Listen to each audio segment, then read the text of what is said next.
As election cycles heat up, everyone has questions about how their plan will fare during this time period. With all the political noise and speculation, it can be hard to know whether you should stay the course, adjust your strategy, or sit on the sidelines until things settle down. But here's the thing. Elections are a regular part of the investment landscape, and with the right mindset and strategy, you can navigate this period with confidence. This is the Money Master Podcast. Welcome back to the Money Master Podcast, everyone. Thanks for joining us. Connie here with Nick and Tori. And for those of you who don't know, we are located in Frisco, Texas. We have a lot of people that actually every now and then will mention where we're from, and they're like, oh, Had no idea. yeah, You're right down the road. exactly. Yes. So for any of you that know Texas and the DFW Metroplex, that's where we are. So glad you're joining us.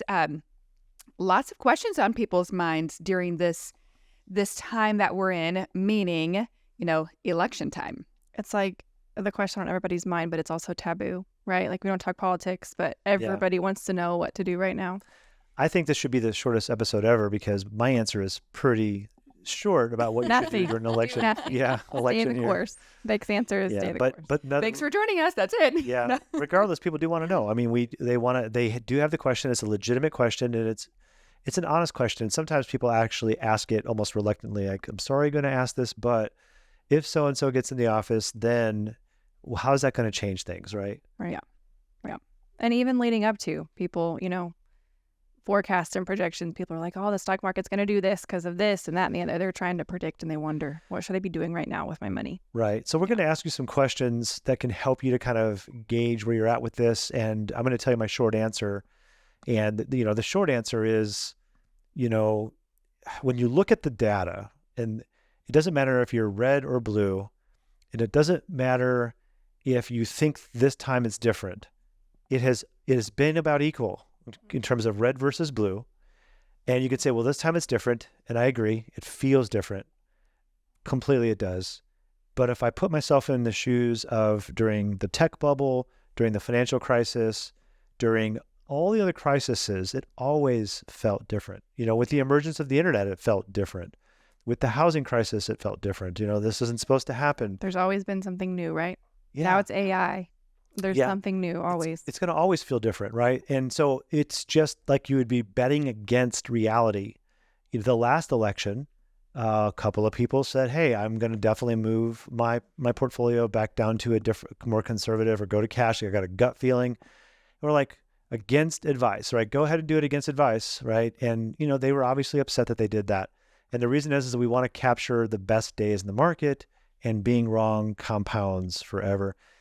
But, what are the things we can do, right? Like, what are some questions that we can ask ourselves to kind of help us through this? Help us gauge. Yeah. Yeah. Well, first, we talk about your mindset.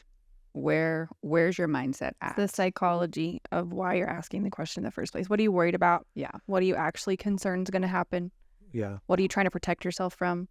And are those things already built into your plan? Do we really need to have that concern? Well, what is your long-term plan? That's why we have a long-term plan. The timing, we can become better investors if we expand our time horizon, right? A lot of the things that happen in the short term, which it is going to be volatile. It always is volatile in political election years, but the short-term volatility, is that going to affect your long-term plan? And ask yourself that question. Right. Well, and one thing that we ask or tell people a lot is we don't build our plans that we have to make decisions during crisis. That's the worst time to make a change.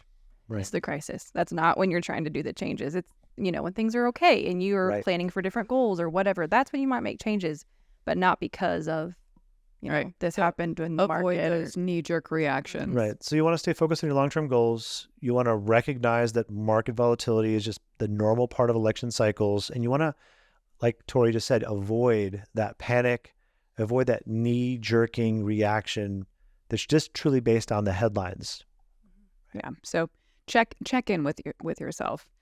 Secondly, where are you getting your information? Right? Only one news source. Yes. Is it the the typical news sources? Is it social media? Is it TikTok? Is it, a financial analyst? Like where are you getting it, and how is that playing the story that you're hearing in your head? And where are their motivations at? Because, it's funny, in college nowadays, they teach you, if you're going to cite a source, you better research their motive. There's an entire class in most universities that teaches you, okay, if you're going to cite this, then you need to look up who is involved with the ownership of this information. How are they paid? Where's the bias?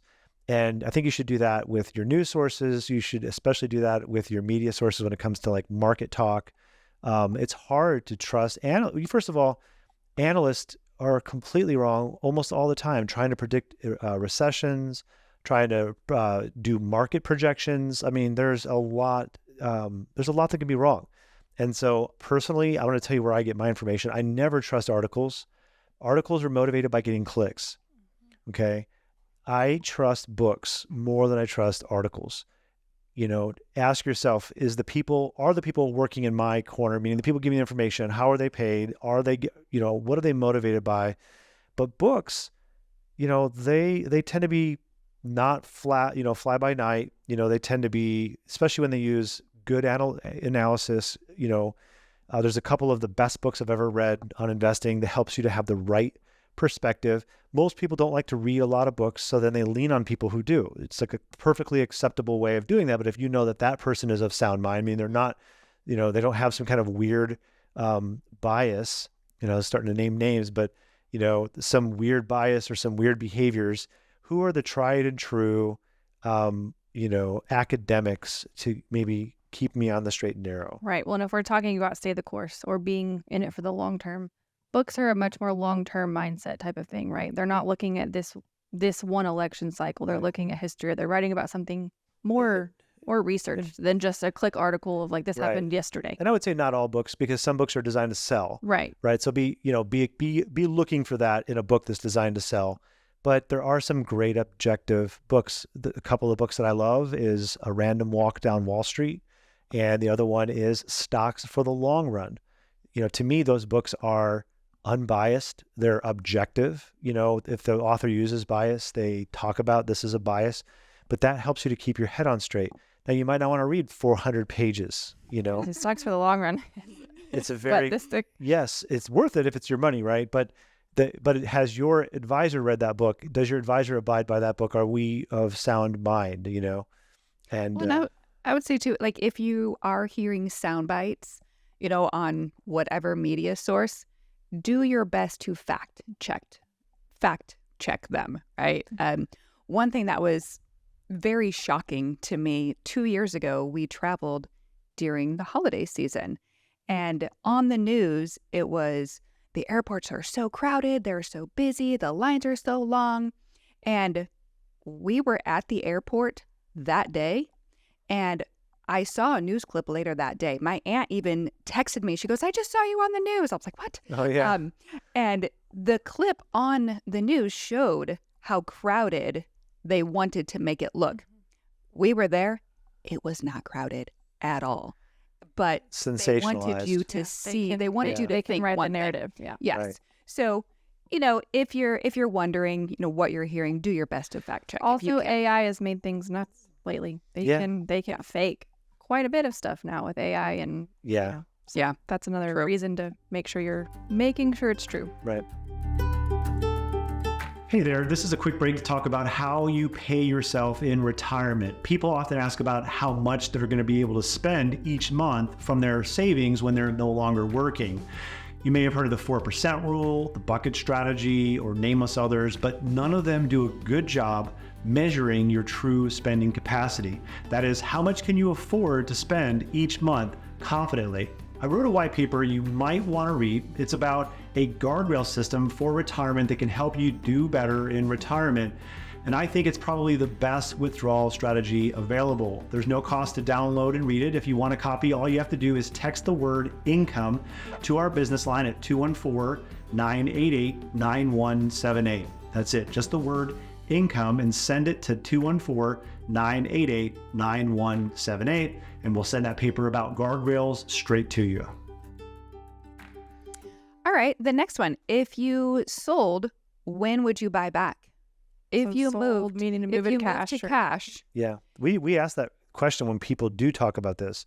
So if you sell and you move to cash or you move to more conservative, when would you like to buy back? And if they say to us, well, you're going to tell me, and I say, nope, you're not our client anymore. Yeah. Because we're not predicting the market, right? We're not trying to time the market because there's too many times. There's a very well-known personality out there that constantly talks about timing it correctly in 2008. But this person got it wrong so many times that there's never talked about on the media. And if you sat here in our office and you watch the amount of people who come in every time this person gets it wrong, you'd be surprised because it's like this methodology of watching the 200-day moving average and then making a major change to cash during that time. It burns a lot of people. It wastes If it a were lot that of money. easy, we'd all be doing it, right? I mean, if Exactly. everybody could time it perfectly, then we'd be timing it perfectly. Right. would you say that overall it ends up costing people more when they end up moving to cash? Yeah, absolutely it does. There's lots of studies and graphs we've used on that. Yeah. So if you sold, when would you buy back? And another thing you could be thinking about is if you move to cash or lower risk, would it serve your plans and goals? Right. So not only what are you missing if you move to cash, but is that even what your plan needs? Is your main goal returns or protecting your cash, or is your main goal, I want this much money throughout my retirement income, Right. and this is telling me I'm on track? What's really what you want? you Right. know? Yeah. The short term says I want Short term is that risk aversion. Long term is I want that potential long term growth. I want to outpace inflation. We recently had somebody reach out and say, I'm thinking I should become more conservative now. I've been in retirement for 3 years. I know I'm not going to be touching my portfolio for 6 years because I'm living off of my pension and my Social Security, and we're just going to live off the required minimum distributions. Should I become more conservative because I don't want my portfolio to fall below a certain level? And right away, we just said, listen, when we met you, you were already close to retirement. We didn't set up your portfolio to have to change it from its allocation, a couple of years later. Like that would be reckless. I didn't plan to go to lower risk in 4 years. That Right. was The only reason plan. to do that would be something changed. And the truth is, if you're going to liquidate your entire portfolio within like 5 to 6, 7 years, sure, maybe it calls for a different allocation. But if you're just a little jumpy right now, we need to reevaluate. And so let's just do that real quick. Mr. Jones, you have 50% equities total. You're 7 years from needing to spend that money. And then when you do spend that money, you're going to be sipping off of it, just taking a little bit off. You're not like taking a huge amount off. Okay. So, yeah, you could survive if we reduce your allocation, right? You're not going to do as well long-term because of inflation, but it's not going to be detrimental to your plan, so we'll let you think about that if you want to do that or not. And so obviously the client gets to do what's important, because we said what's more important is that you sleep well at night. If you can't sleep well, then that would mean that your risk tolerance is just not where we say your risk capacity is able to be at. Yeah, it's a different reason for one. Or even what is required, right? Like what is required for you to get the goals you want to have. And even if it's not just not running out of money, it's also having some money for your legacy as well. Well, fantastic. Thank you for joining us today. We appreciate you truly, and we hope that you found this helpful. If you would like to learn more about how Brindle & Bay does financial planning and our principles and our investing principles, you're welcome to reach out to us at brindleandbay.com. You can find our information there, or give us a call at 214-988-9178.